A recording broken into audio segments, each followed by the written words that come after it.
Hello everybody. I hope you are all well. Sorry we were a bit late, but have been having some technical problems. We're over them now. So I'm Christos from AutoTrader. It's good to be with you today, although I can't really see you. And Helen and I are going to talk to you about diversity and inclusion and how you can make a difference and create change with limited resources. So just before we start talking to you about that, a bit of context about AutoTrader. Some of you might know us, some of you might not. So AutoTrader, we've got our offices across Manchester, where our head office is, the majority of our people. And then we've got a satellite office in London and Dublin. We're about 850 people. And at the moment, we are all working from home for the majority of the time, although our Manchester office is now back open for some people to visit for a few hours on a Tuesday and a Thursday. We're trying to get back to normal. So we've worked on D&I for a few years now, and tell you a bit about our D&I journey. We have been focused for, as I said, for many years now.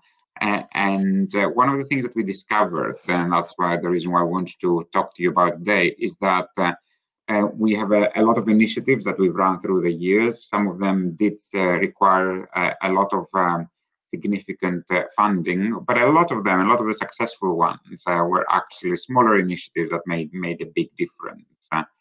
And during the current crisis, the diversity and inclusion networks have stayed focused on what we're trying to achieve, but we had to change the way that we actually deliver on our commitments.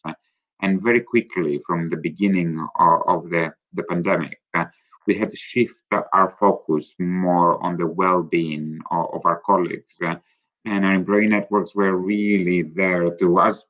Always their main reason for existence is to support each other. But I think that need was heightened, and they definitely rose to that challenge, and they've been great support for each other, which is great to see. So today, as I said, we're going to talk to you about the importance of keeping D&I at the heart of the business with limited or no budget. And we're not going to spend a lot of time to talk to you about the benefits of D&I or the importance of D&I. We feel that the business case for D&I has been very well documented. The fact that you are here to listen about it, I think it means that you believe that there is some benefit. So we're going to talk to you about 10 practical things that you can do with limited or no resources and that can really make a difference. And don't get us wrong, we're not saying that articulating the benefits of D&I and making sure that they're very clear across your business is not important. Of course that is.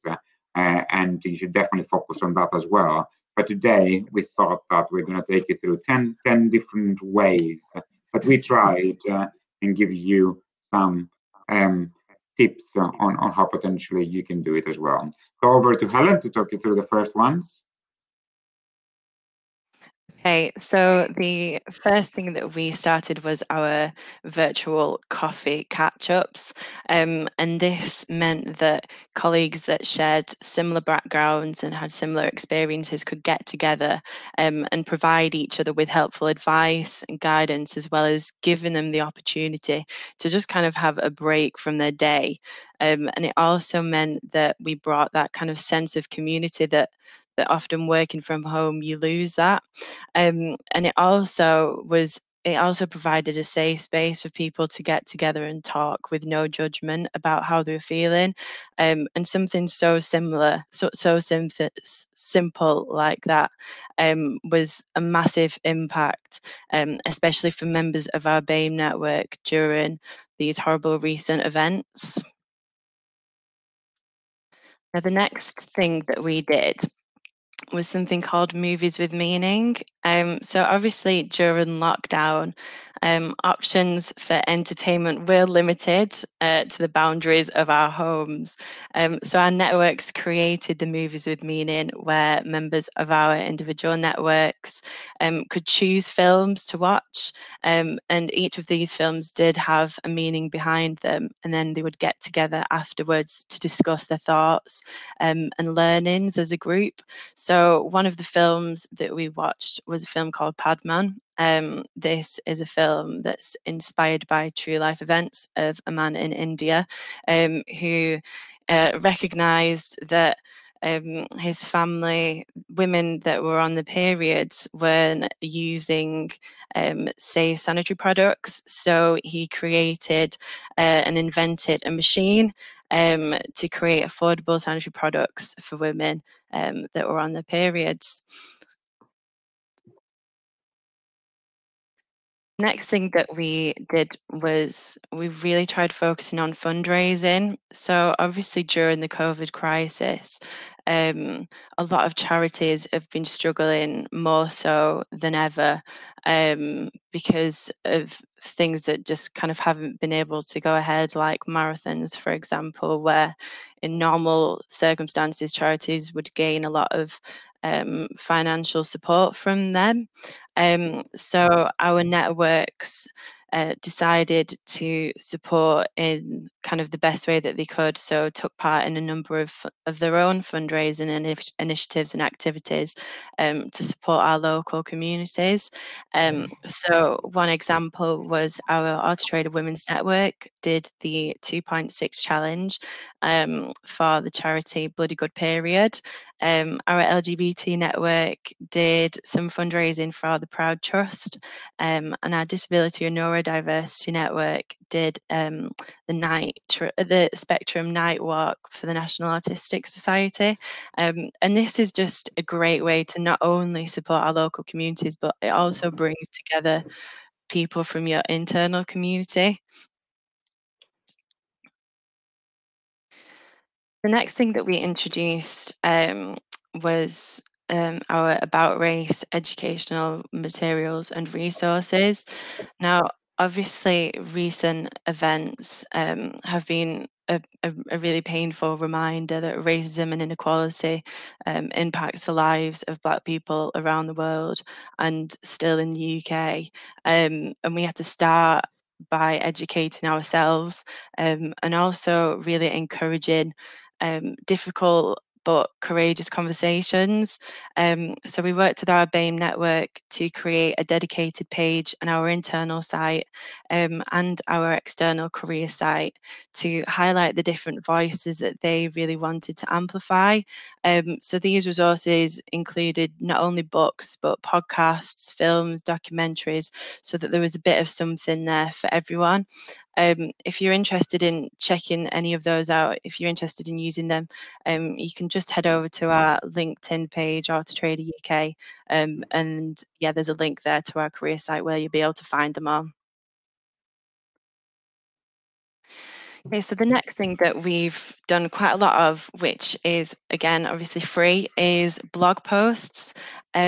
So it's really important to engage with your own people, listen to them and find out what's important to them and amplify their voices. And blog posts are a really good way to do that because it's super authentic, and it's a great way for people to kind of share their experiences. So one that we did recently was on International Day Against Homophobia, Transphobia and Biphobia. And one of our colleagues did a blog about their own personal experiences of homophobia. And we often share that internally, so our own colleagues can read that, but sometimes we share that externally as well. And it just kind of gives people the chance to relate, and it often brings things back to home a little bit.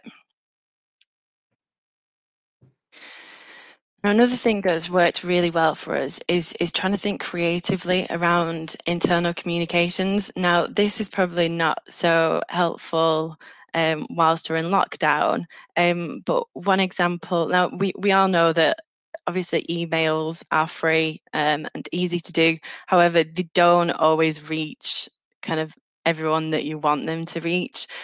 So it is really useful to think creatively. So one of the things that we did do last year whilst we were still in the office was for we found we got some data that our bi colleagues were less likely to feel like they could be their true selves at work compared to our lesbian gay colleagues. So we decided we were really lucky in that we had someone on our LGBT plus network that is bi, and she wrote a blog about her personal experiences being bi in the workplace, and we shared that internally, and then we created little cue cards with some quotes and some things that people had said to her, and we popped those on little cups around. We pinned them to every single cup around the office. Now I know this is probably not exactly the most sustainable thing to do, but what it meant was that when people opened the doors in the morning to make themselves a brew, it started the conversation, and that's like the most important thing you can do, is start creating conversations around these things. Hi, Christos. Back to me. So one of the things that throughout these years we've been very it's very important for us to do is engage with charities. And Helen mentioned some of them that we've did recent fundraising activities for. It's important to connect with charities. Some of the other ones that we work with is Stonewall, Carers UK, Mental Health First Aid England. And when it comes to diversity and inclusion, there are so many different strands and so many different complexities that come into it. And it's very difficult to have that in-house expertise or develop that in-house expertise, no matter how big your business is, no matter how many resources you have. So linking up with charities is a great way because they can bring that expertise to your business. They have a lot of resources that are free. And you can engage with them, and they can run lots of virtual sessions for you, as well as providing you with resources that everyone can access. It's great if you are able to give something back to the charities, because especially at the moment they really need it. But that's definitely not the expectation of most charities. A lot of the work that they do is available for free, and we have found it particularly useful. One thing that we have always been doing is an in-house D&I training, and ours is with a bit of a difference. It's run by our own people, and it's really trying to achieve three things. One of them is to create that common understanding about what diversity and inclusion means for auto traders, so that everyone has that same level knowledge and agreement on what we're trying to achieve. The second thing is all our employee networks get a chance during that workshop to spend some time with all the new starters joining the business. And we have 4 employee networks. We have one for a women's network, BAME network, LGBT plus, and we also have the disability and neurodiversity network. And we're in the process of introducing an age network at the moment. So it's a great way for the networks to meet with new colleagues and tell them about what they're trying to achieve, what their commitments are, and then get new members to join those networks. And the final thing that the workshop is trying to achieve is to make sure that everyone knows how to identify certain situations when something that goes against our D&I principles happens, and also to explore ways of how they can call it out. How can they be active allies? So if something happens in the business, how can they be allies for their colleagues? And going back to what Helen said, how can they make sure that they start those conversations? So sometimes they might challenge something that's happening, but giving them ways, in a non-confrontational ways, that they can become allies. We're almost there. And another thing that we have always been doing, and it's been really great recently, is to have some internal and external speakers and support. So it's utilizing your people. And the most powerful thing that you can do is allow your people in an environment like this, just through virtual environments, to just tell their story, And the most powerful things that have happened is by people telling their personal stories, sharing their experiences, some of the challenges that might be facing, and then that again encourages people to connect, encourages people to get closer together. And it's, although we're not physically together, we cannot be physically together all this time. Through these talks, in combination with the blogs that Helen mentioned, has been really some new relationships have been formed, which is nice to see. And also bringing some external speakers. We've brought an external speaker to talk about allies and how to be better allies, just to get that external view. And we also had a brilliant external speaker talking us through this history of the Windrush generation very recently. That was fantastic.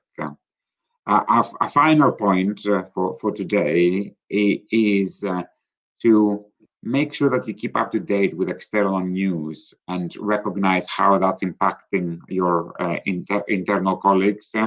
With everything that's happening at the moment, it's very important to stay up to date, to make sure that anything from the government guidelines that are released, the specific events that are happening, the horrible events with Black Lives Matters, and a lot of events that are happening at the moment across Europe around homophobia. So it's very important to stay up to date so that you know how you can support your colleagues. And just to finish off, just to reiterate the fact that most of the successes that we had around DNI, it's not necessarily of big initiatives that require a lot of funding, but it's because of the networks of that we have established. And those networks, they usually started by just one or two people that just wanted to make a difference. And for the business, all we have to do is encourage them to do so and allow them the time to do so. So you only need one or two people that are passionate about something and allow them to go ahead and do something about it, and it can bring amazing change. And that's it. And just in time, Michael's given me our 5-minute warning that we have for some questions, if anyone has anything to ask.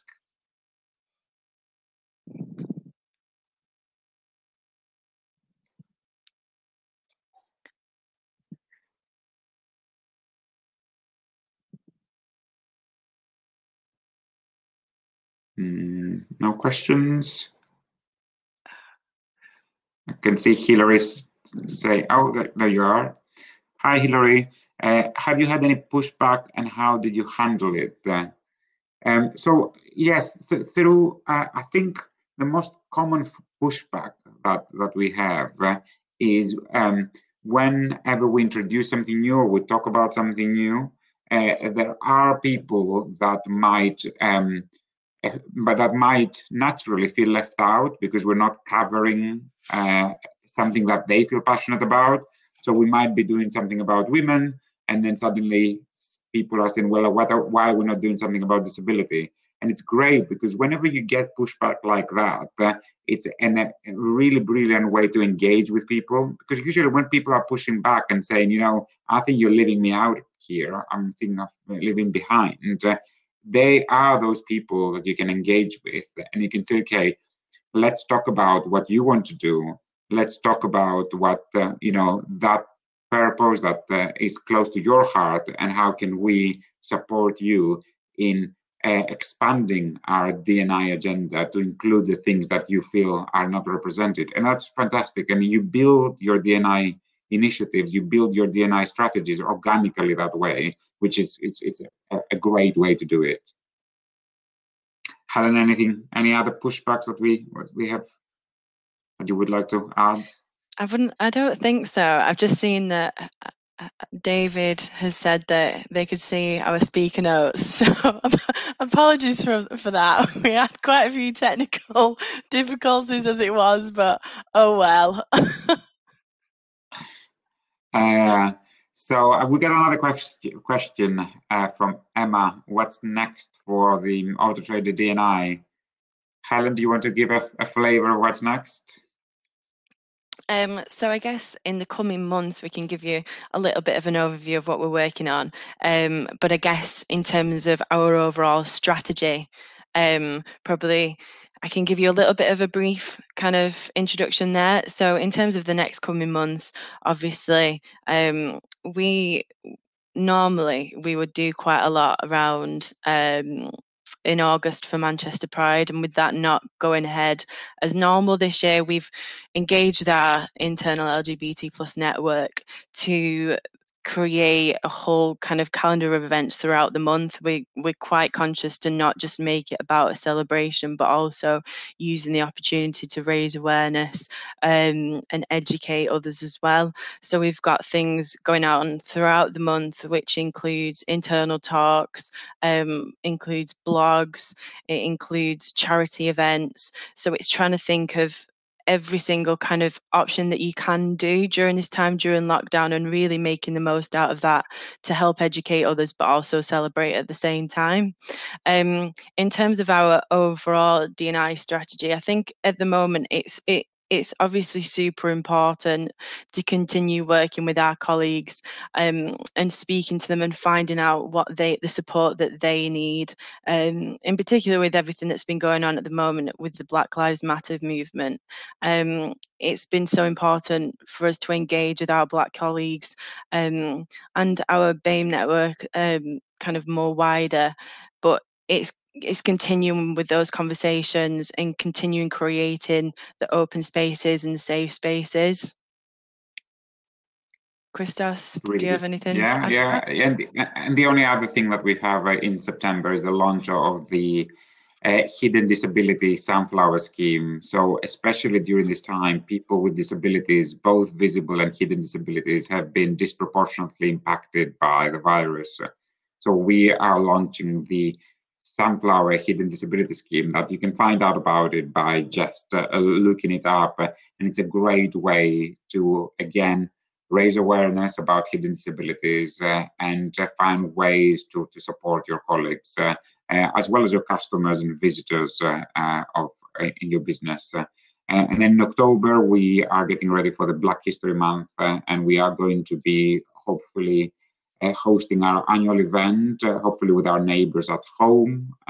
We'll see if that's going to be, or it might be in a virtual environment like that. So, keep if you follow us on social media, then you'll be able to find out about those events, so you can hopefully join us for one of them as well. And I think that's the time we've got. Thank you so much for listening, everyone.